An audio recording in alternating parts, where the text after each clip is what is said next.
paz do Senhor, hoje, 7 de maio, mais um círculo de oração em família. Hoje eu estou aqui reunida com a minha família, cada um na sua cidade, né? No seu estado, no seu país, porque a nossa família ela está dispersa. Eu moro em São Paulo, tem uma irmã minha que agora está morando comigo, uma irmã mora nos Estados Unidos, a outra mora em Goiás, o outro irmão mora no Mato Grosso. Esses são os nossos irmãos que estão fazendo o círculo de oração. Mas eu tenho vários outros irmãos também, que eu espero que possam também se reunir conosco nesse círculo de oração, amém? Esse círculo de oração, ele é feito para batalhar pela família. E batalhar pela família não é fácil. Porque é dentro da família onde estão as suas maiores dores, a sua maior luta, os seus maiores obstáculos, é dentro da família. Mas eu creio também que dentro da família estão as suas maiores vitórias. Por isso não vamos nos desanimar. Resista, não desista. Amém? Hoje nós vamos ministrar Lamentações de Jeremias. Algumas pessoas dizem que é de Jeremias, alguns estudiosos dizem que é de um autor desconhecido. Mas eu quero crer que é de Jeremias. Vou colocar Lamentações de Jeremias, capítulo 3. Que o Espírito Santo do Senhor possa falar aos nossos corações nesse dia. Que o Senhor se sinta louvado, adorado por nós. Nós queremos oferecer hoje o nosso sacrifício de louvor. Nós queremos oferecer hoje um sacrifício agradável a Ti, Senhor. Recebe este círculo de oração para a Tua honra e para a Tua glória, para que o nome do Senhor seja glorificado dentro da minha família.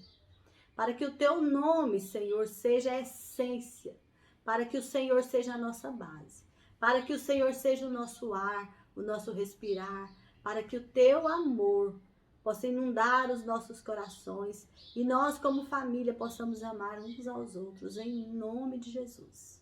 Eu coloco diante do Senhor este círculo de oração, Pai. E eu peço que o Senhor receba como incenso agradável esta adoração de hoje, da Tua serva, juntamente com os familiares dela, em nome de Jesus. Amém? Então nós vamos agora louvar ao Senhor uma canção que é tirada dessa passagem, que é uma pessoa muito especial que compôs, o Asaf Borba. E eu quero agradecer a Deus por ter o privilégio de poder louvar junto com Ele agora com vocês, amém? Então vamos louvar ao Senhor. Aleluia, Senhor. Aleluia. As misericórdias do Senhor são a causa de não Sim. sermos. Nós não somos consumidos pelas Suas misericórdias. As Suas misericórdias não têm fim. Amém, Senhor. Grande a Tua fidelidade. A cada manhã,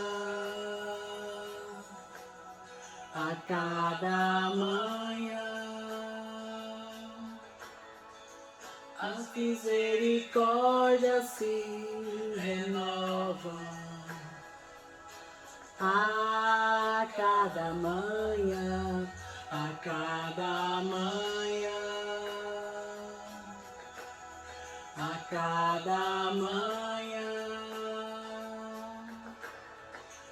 as misericórdias se renovam. A cada manhã. Oh, Senhor, eu reconheço que não sou nada, Senhor. Eu reconheço que sem a Tua unção, Senhor, nada pode haver. Ó Senhor, eu quero entregar diante do Senhor agora esse momento de louvor. Recebe, Senhor, o reconhecimento de que o Senhor Jesus é o nosso Senhor e o nosso Salvador. O Senhor Jesus veio a esta terra, entregou a vida dele ali na cruz para que nós tivéssemos a oportunidade de sermos um com o Pai, um com Cristo, um com o Espírito Santo. Aleluia. Glórias a Deus, aleluia, Senhor Jesus.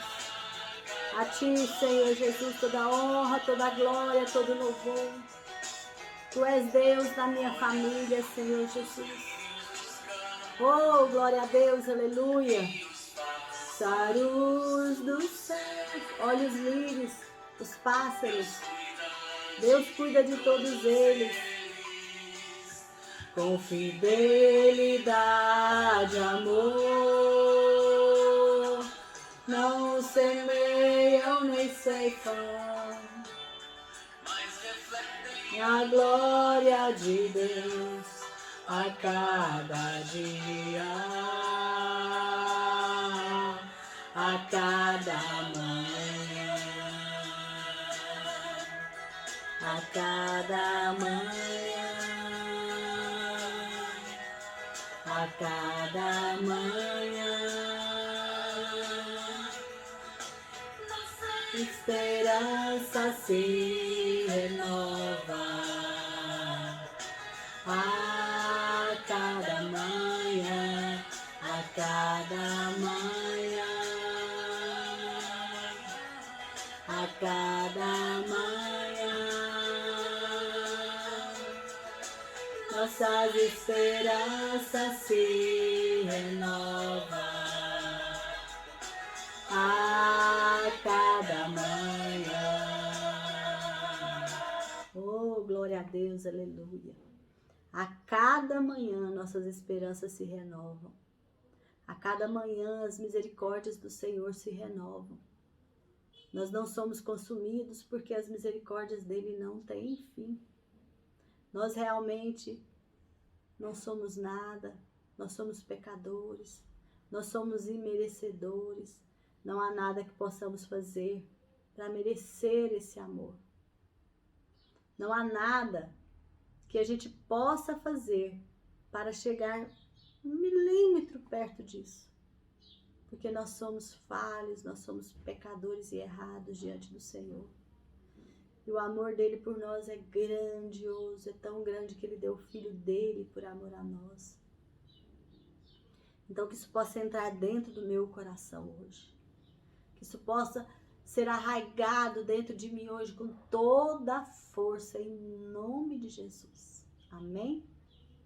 E hoje a ministração está em Lamentações, capítulo 3. Esse livro, Lamentações, é um livro de poesias. Todos os outros capítulos a gente vai ver 22 versículos. Mas Lamentações 3 tem 3 vezes 22 versículos. São 66 versículos. Mas eu estudando aqui eu vi que são assim, ó, pequenos. Vão ser rapidinho, a gente vai ler. Rapidinho vocês vão compreender a grandeza do Senhor.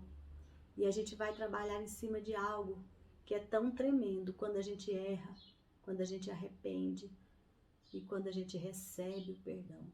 Como é maravilhosa essa mensagem.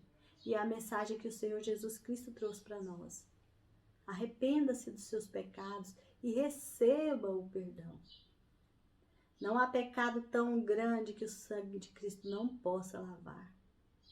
Mesmo que os seus pecados estiverem vermelhos como escarlate, o sangue do Senhor Jesus Cristo pode limpar e torná-los brancos como a neve. Olha como é lindo. Então hoje eu vou ler para nós aqui, na minha versão Almeida. E quando eu fui estudar eu achei tão lindo, porque eu já tinha grifado toda essa parte aqui a partir do versículo 22. É lindo, é maravilhoso.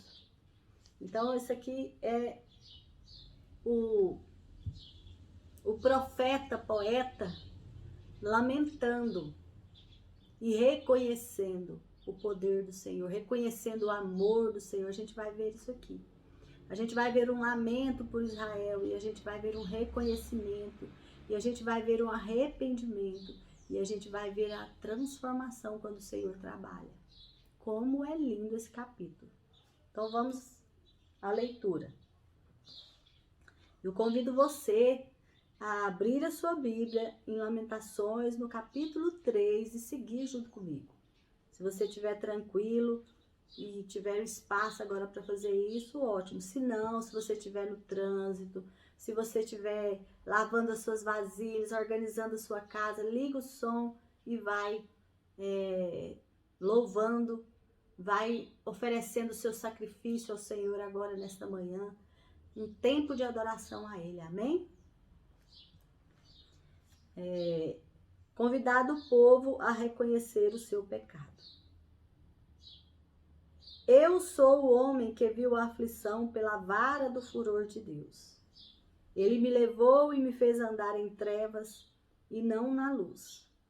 Deveras, ele volveu contra mim a mão de contínuo todo dia. Fez envelhecer a minha carne e a minha pele, despedaçou os meus ossos. Edificou contra mim e me cercou de veneno e de dor. Fez-me habitar em lugares tenebrosos como os que estão mortos para sempre. Cercou-me de um muro e já não posso sair. Agravou-me com grilhões de bronze. Ainda quando clamo e grito, ele não admite a minha oração. Fechou os meus caminhos com pedras lavradas. Fez tortuosas as minhas veredas. Fez-me como urso à espreita e um leão na emboscada. Desviou os meus caminhos e me fez em pedaços. Deixou-me assolado. Entesou o seu arco e me pôs como alvo a flecha. Fez que me entrassem no coração as flechas da sua aljava. Fui feito objeto de escárnio para todo o meu povo, e a sua canção todo dia. Fartou-me de amarguras, saciou-me de absinto. Fez-me quebrar com pedrinhas de areia os meus dentes, cobriu-me de cinza. Afastou a paz da minha alma, esqueci-me do bem. Então, disse eu, já pereceu a minha glória, como também a minha esperança no Senhor. Lembra-te da minha aflição e do meu pranto, do absinto e do veneno. Minha alma continuamente os recorda e se abate dentro de mim. Quero trazer à memória o que me pode dar esperança. Esperança de auxílio pela misericórdia de Deus. As misericórdias do Senhor são a causa de não sermos consumidos, porque as suas misericórdias não têm fim. Renovam-se cada manhã. Grande é a tua fidelidade. A minha porção é o Senhor, diz a minha alma. Portanto, esperarei nele. Bom é o Senhor para os que esperam por ele, para a alma que o busca. Bom é aguardar a salvação do Senhor, e isso em silêncio. Bom é para o homem suportar o jugo na sua mocidade. Assente-se solitário e fique em silêncio, porquanto esse jugo Deus pôs sobre ele. Ponha a boca no pó, talvez ainda ache esperança. Dê a face ao que o fere, farte-se de afronta. O Senhor não rejeitará para sempre, pois ainda que entristeça alguém, usará de compaixão segundo a grandeza da sua misericórdia. Porque não aflige nem entristece de bom grado os filhos dos homens. Pisar debaixo dos pés a todos os presos da terra, perverter o direito do homem perante o Altíssimo, subverter ao homem no seu pleito, não o veria o Senhor? Quem é aquele que diz e assim acontece quando o Senhor não mande? Acaso não procede do Altíssimo tanto mal quanto bem?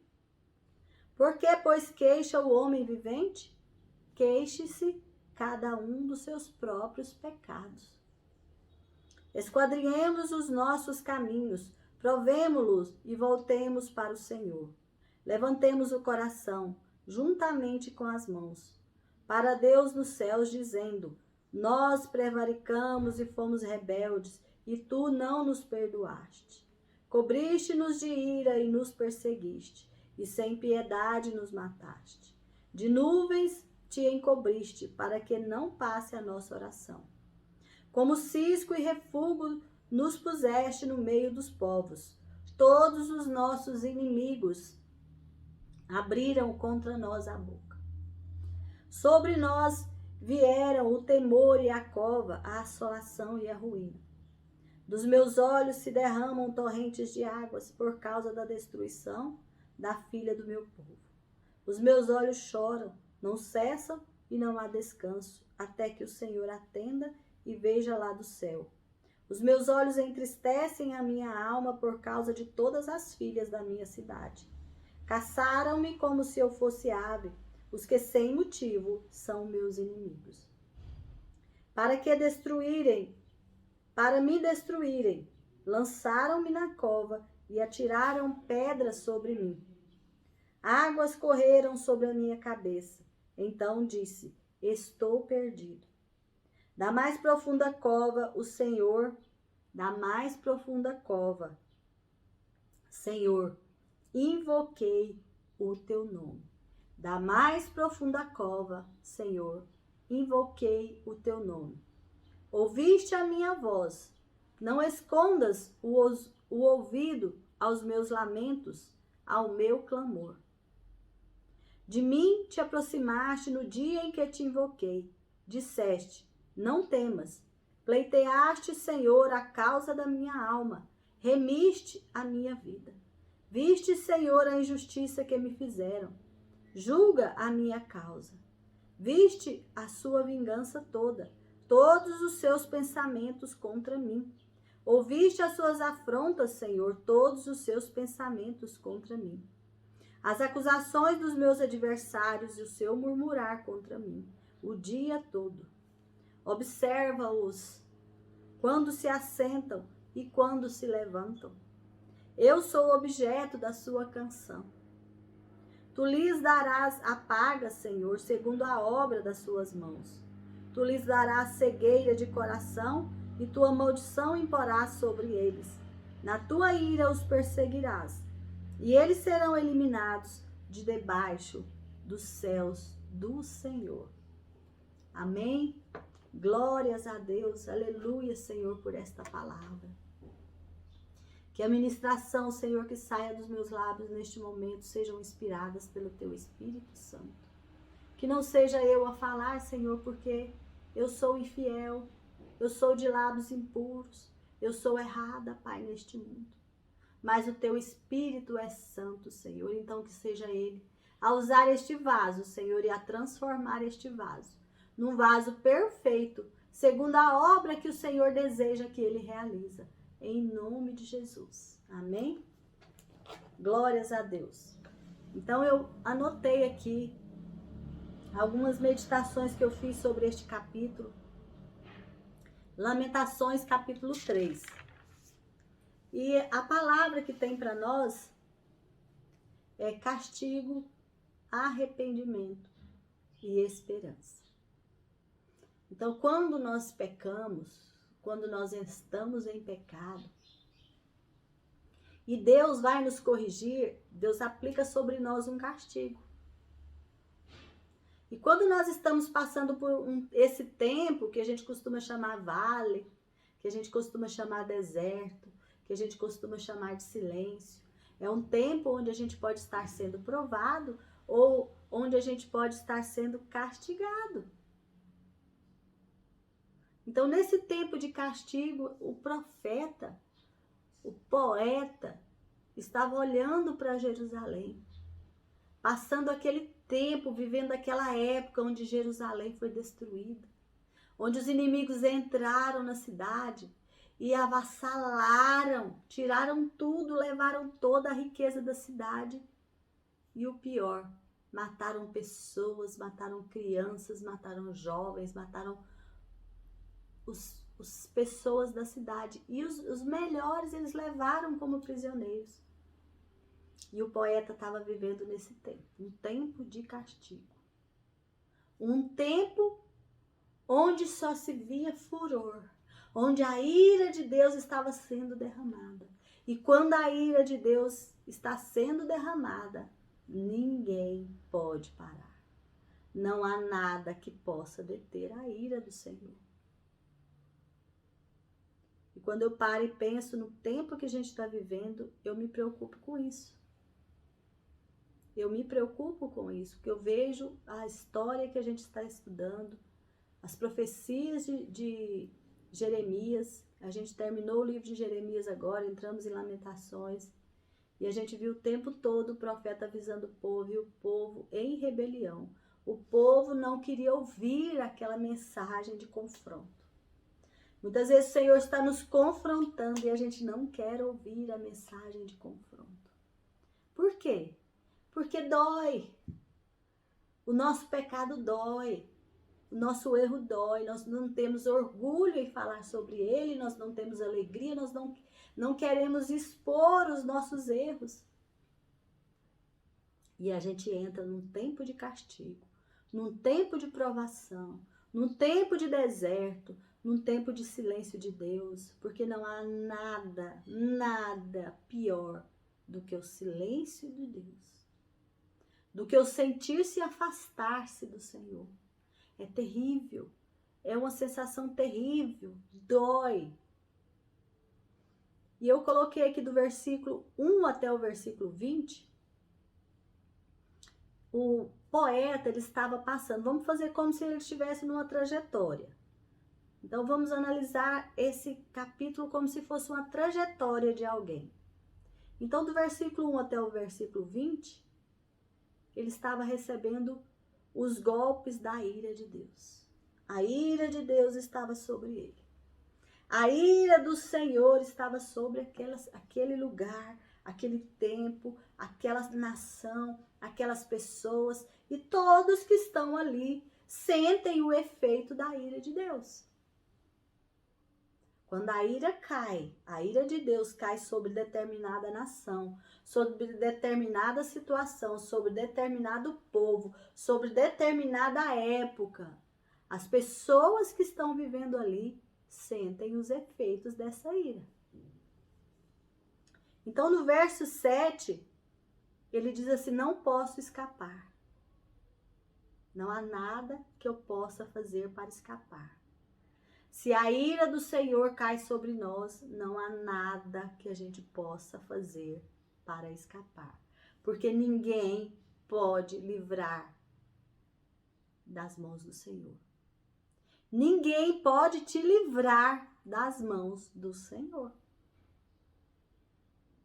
Quando é o inimigo, quando são pessoas, você tem como ser livre, porque Deus te liberta. Mas se for Deus a te corrigir, se for a ira do Senhor em cima de você, ninguém pode te livrar das mãos do Senhor.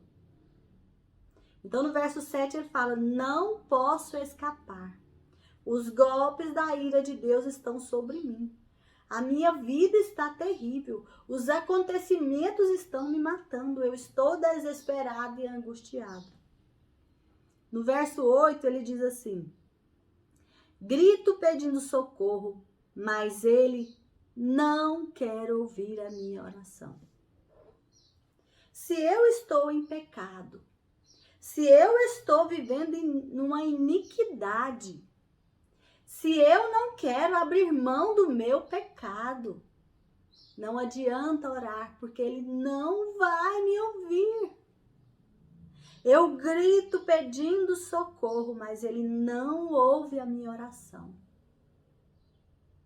Por quê? Porque ele não quer mais saber daquela conversa que se chama balela. Oh, meu Deus, eu pequei, Senhor, contra ti. Aí passa um minutinho e tá fazendo aquilo de novo. Oh, meu Deus, eu pequei de novo, pequei. Passa um minutinho e tá fazendo de novo.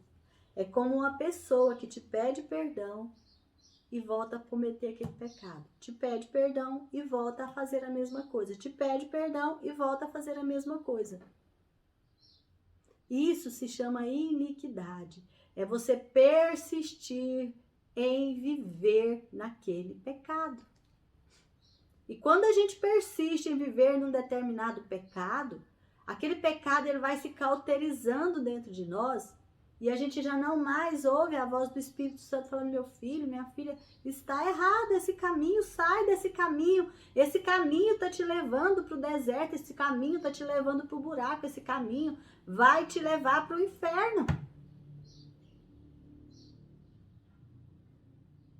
Então, quando a ira do Senhor, quando o castigo de Deus se abate sobre nós, ninguém pode nos salvar.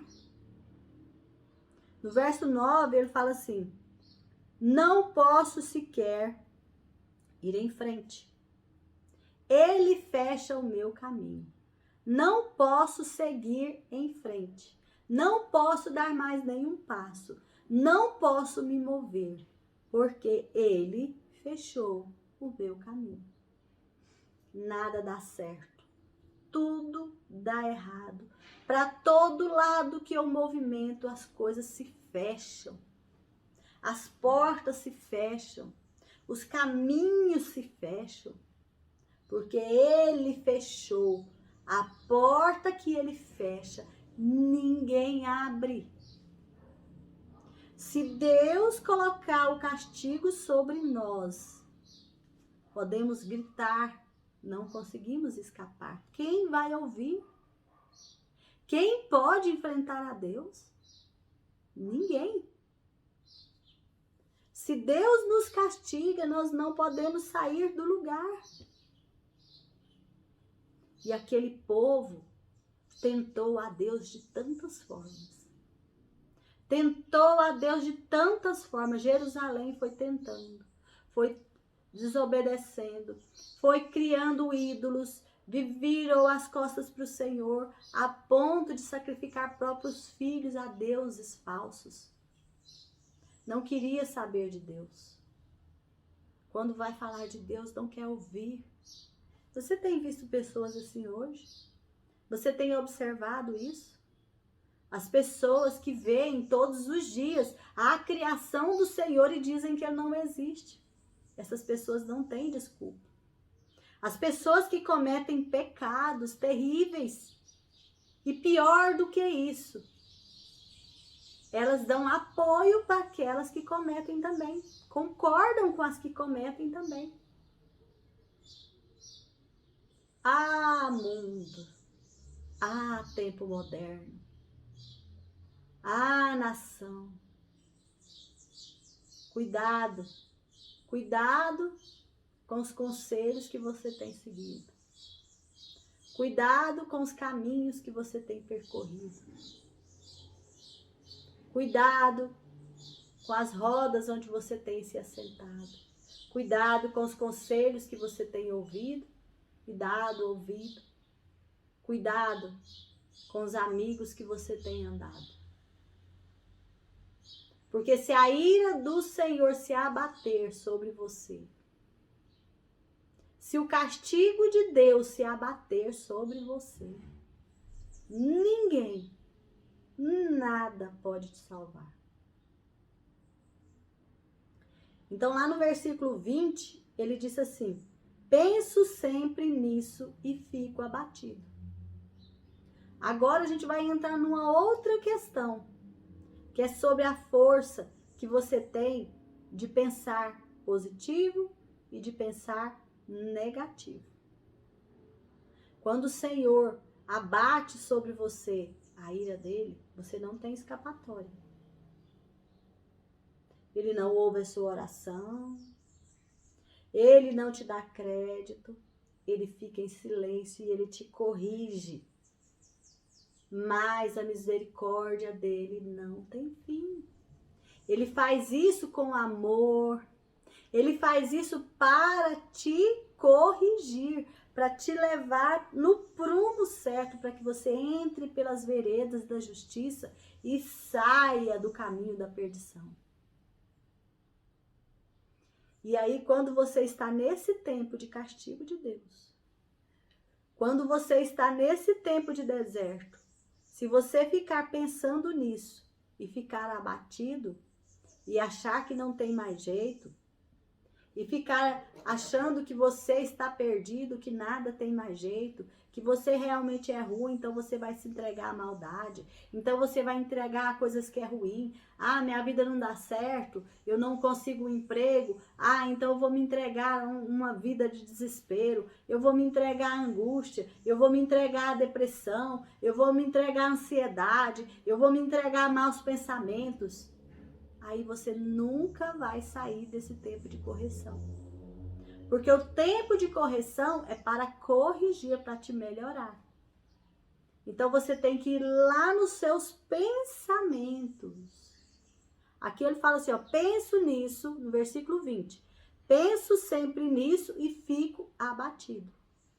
Ai, coitado de mim, Deus não quer saber da minha oração. Ah, coitado de mim, acabou, dá tudo errado. Ai, ai, ai, ai. E aí você vai ficar sempre abatido, sempre desesperado e cada vez mais angustiado. Por quê? Porque você não se arrependeu. Você não se arrependeu. Você pensa nisso com sentimento de autocomiseração, com sentimento de pena de você mesmo, com sentimento de achismo, com sentimento de pensar que Deus é mau. Ah, ele está me castigando, ele é ruim, não quer ouvir a minha oração. Ah, aí você pensa nesse sentido. Ele está falando, penso nisso e fico abatido. Esse não é um sentimento de arrependimento. Quando eu estou sendo castigado, eu preciso me arrepender, reconhecer que o pecado foi meu. Reconhecer que se Deus não está ouvindo as minhas orações, é porque eu estou em iniquidade.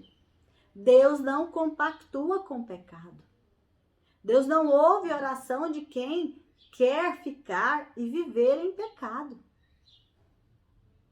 E aí, a partir do versículo 21, a gente vai ver um pensamento diferente. Diz assim, ó, versículo 21. Mas a esperança volta quando... Quando é que a esperança volta? Quando penso no seguinte. A minha esperança volta, eu já não estou mais abatido, agora eu estou com esperança. Por quê? Porque eu estou pensando de forma diferente.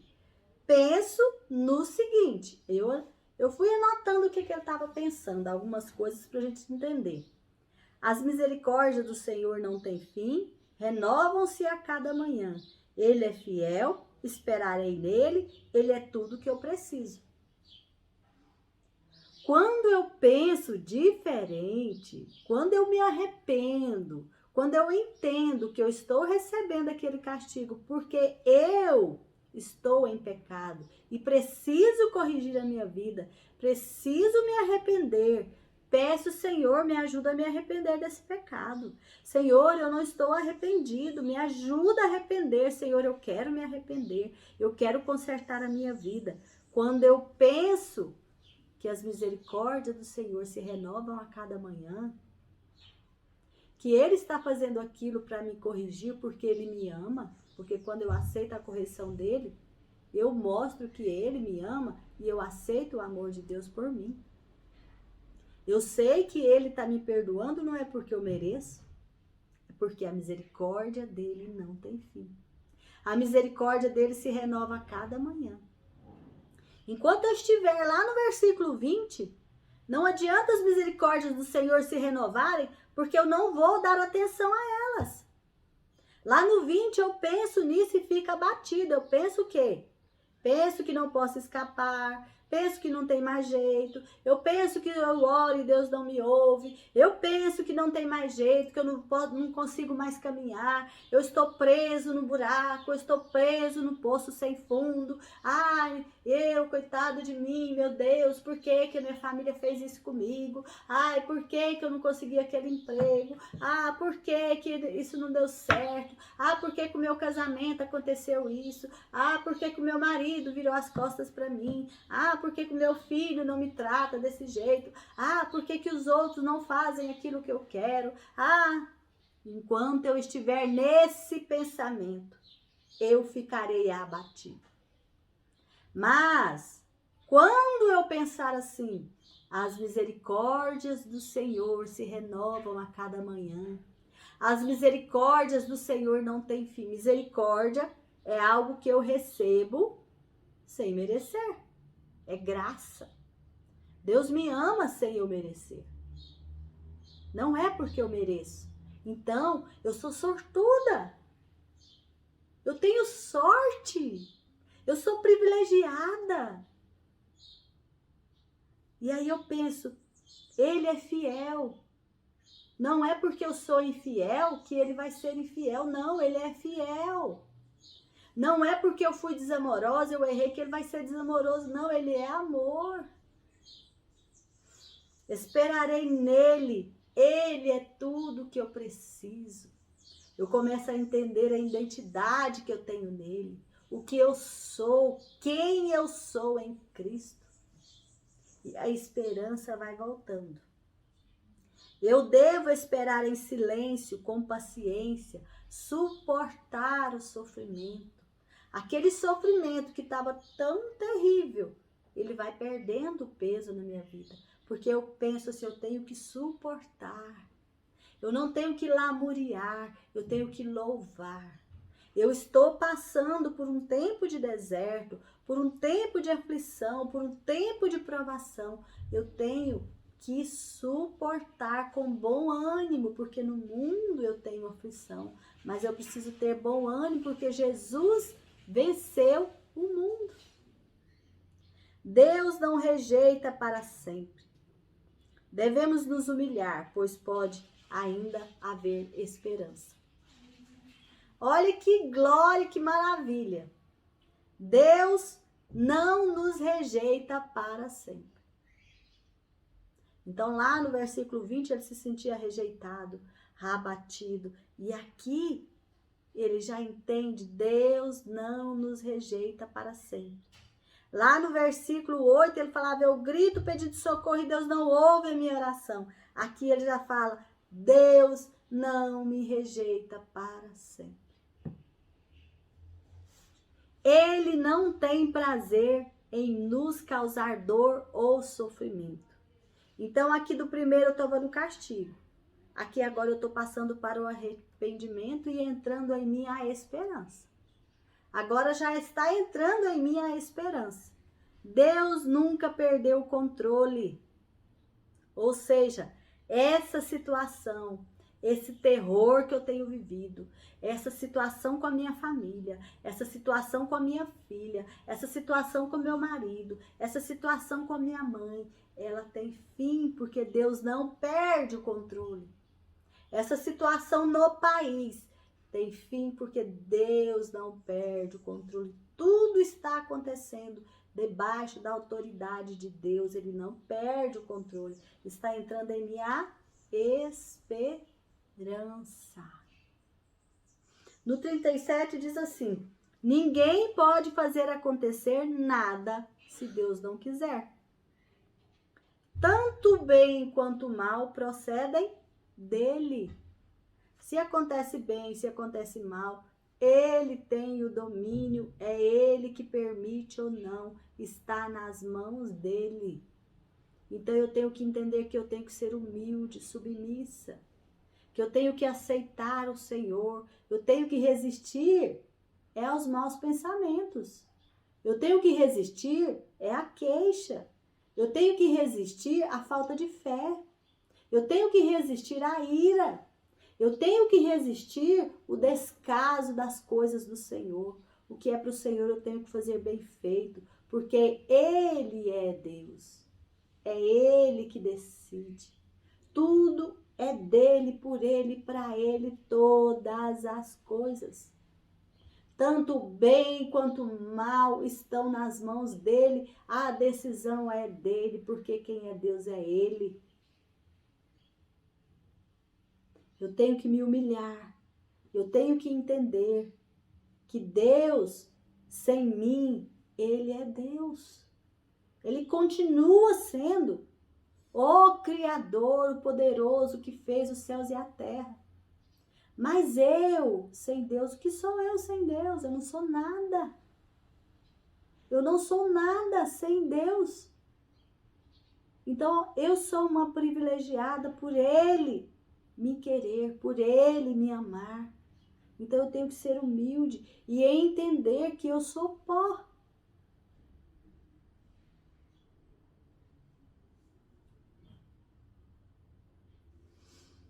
No 39, diz assim, por que se queixar? Por que eu fico lamuriando? Por que eu fico me queixando? Se eu estou entendendo isso. Então, se eu tenho que me queixar de alguma coisa, que eu me queixe dos meus próprios pecados. Que eu me queixe comigo mesma, da forma com que eu tenho agido, das minhas próprias atitudes, da minha própria forma de ver a vida. Lembra ali no versículo 20? Ele via a vida com um olhar caído, um olhar de castigo, um olhar de sofrimento, um olhar de autocomiseração, um olhar de quem foi abandonado por Deus, de coitadinho, de coitadinha. Ah, coitado, eu tô vivendo assim, não adianta orar, Deus não me ouve, Deus não me dá atenção, Deus virou as costas para mim, ai, coitadinho de mim. Aqui, a partir do 21, a esperança começa a vir porque ele muda a forma de ver as coisas. É o que a gente precisa, mudar o nosso foco. Deus, ele não é aquele como a gente pega um carrinho, eu vou ali no supermercado e vou pegar aquilo que eu preciso e depois eu viro as costas e vou embora. Não. Deus é Deus. Ele é supridor, ele te supre, porque ele te ama. Ele te salva, porque ele te ama. Ele te renova, porque ele te ama. Ele te dá mais uma oportunidade, porque ele te ama. Mas é preciso arrependimento. É preciso mudar de vida. É preciso mudar de olhar. É preciso mudar de atitude. É preciso mudar de entendimento, renovar a sua mente. Você tem lido a palavra do Senhor? Você tem buscado a Deus? Você tem orado? Você tem jejuado? Você tem clamado? Ali, a partir do versículo 40, Deus socorre o seu povo arrependido e castiga os seus inimigos. Aqui agora a gente passa para um tempo de salvação, para um tempo de refrigério, para um tempo de gozo, para um tempo de alegria, porque para aquele tempo onde a gente sente a presença do Senhor voltando, onde a gente sente as energias renovando, aquela energia que o Senhor renova a cada manhã, a cada manhã. O versículo 57 diz assim: no dia que te chamei, chegaste perto de mim e disseste, não tenha medo. Olha como mudou a visão dele do início. Eu orava, você não respondia. Agora, nós entendemos aqui. No dia que eu te chamei, o Senhor veio até mim e me disse, não tenha medo. No 58 diz assim, ó Senhor, tu vieste me socorrer e salvaste a minha vida. Olha que tremendo. Ó Senhor, tu vieste me socorrer e salvaste a minha vida. Já não é mais aquele olhar de tristeza, de autocomiseração. É um olhar de gente que se arrependeu, de gente que foi lavado e remido no sangue do Cordeiro, de gente que sabe que é herdeiro e co-herdeiro com Cristo de um mundo incorruptível. É assim que a gente tem que olhar o mundo. É assim que a gente tem que olhar a nossa vida. Eu estou passando por um tempo de provação, um tempo de deserto, eu tenho que ter bom ânimo. Eu tenho que suportar aquela provação com bom ânimo, sabendo que aquela provação vai me trazer perseverança, vai me trazer força, vai me fazer uma pessoa mais achegada ao Senhor, mais santa, mais santificada, recebendo mais da presença dele no dia que eu clamar. Olha, no dia que eu clamei, o Senhor chegou naquele dia e já me falou, não tenha medo, eu estou aqui com você. É lindo, né? Então, se você está passando por um grande sofrimento, não se rebele contra Deus. Deus, ele é contra os orgulhosos, mas ele é bom com os humildes. Então, se você está passando por tempo de sofrimento, não use a rebeldia como válvula de escape. Use a humildade. Porque Deus, ele repreende os orgulhosos, os rebeldes. Ele rejeita. mas Ele ama os humildes. Então, que nós tenhamos essa atitude perante o Senhor, de reconhecimento do nosso pecado, de entendimento que Ele renova as misericórdias dEle na minha vida todas as manhãs. Então, eu vou deixar para nós aqui um versículo para que a gente medite durante a semana. Tiago, capítulo 4, versículo 7. Portanto, obedeçam a Deus e resista ao diabo, e ele fugirá de vós. Amém? Glórias a Deus, aleluia. Pai amado, em nome do teu Filho Jesus, eu coloco diante do Senhor a minha família, minha mãe, meus irmãos, meus sobrinhos, Pai querido, os meus primos, todos os meus familiares, os componentes desse círculo de oração. Pai, eu peço que o Senhor venha renová-los a cada um, Senhor. A cada manhã, Senhor, quando eles amanhecerem, no dia deles fazerem o círculo de oração. Que a presença do Teu Espírito Santo possa renová-los, possa enchê-los e todas as ministrações, Senhor, sobre nós possam vir diretamente do trono do Senhor, Pai. Renova essa família, fortalece essa família, Pai. Faz desta família ganhadores de homens para Ti, ganhadores de almas para o Senhor. Família que arrebanha, Senhor, um grande rebanho para Ti, Pai querido. Porque a seara é grande, os ceifeiros são poucos. Ah, Senhor, trabalha em nós. Trabalha na nossa mente, Pai, trabalha no nosso coração, nos livra, nos cura, nos salva, Senhor. Nós clamamos pela Tua presença nesta família. Pai, visita cada casa, Pai querido. Visita a casa da Elcione, Pai, a família dela. Visita a casa da Mária, da família dela. Senhor, visita a casa do Williamar, da família dele. Senhor, visita a casa da Miriam, da família dele. Senhor, visita a casa dos filhos do meu pai, do lado paterno, de cada um deles, Pai querido. Visita as suas casas, visita, Senhor, os seus cônjuges, os seus filhos, as suas esperanças, renova as suas esperanças, Pai.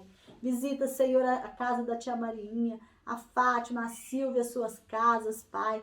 Todos aqueles que estão no círculo de oração, a tia Ana, Senhor, a Maria, Senhor, o Geraldinho, Senhor. Visita cada um deles, a Marcela, o Marcelo, em nome do Senhor Jesus. Eu coloco diante do Senhor, Pai, toda essa família, todas essas pessoas. Senhor, cada um tem vivido as suas próprias mazelas, suas próprias dores, Pai, o seu próprio tempo de castigo, Senhor. Então leva eles, Senhor, ao caminho do arrependimento, Senhor. Leva eles, Pai, ao caminho da esperança, Senhor. E leva eles ao caminho da salvação. No nome do Senhor Jesus, eu declaro vitória.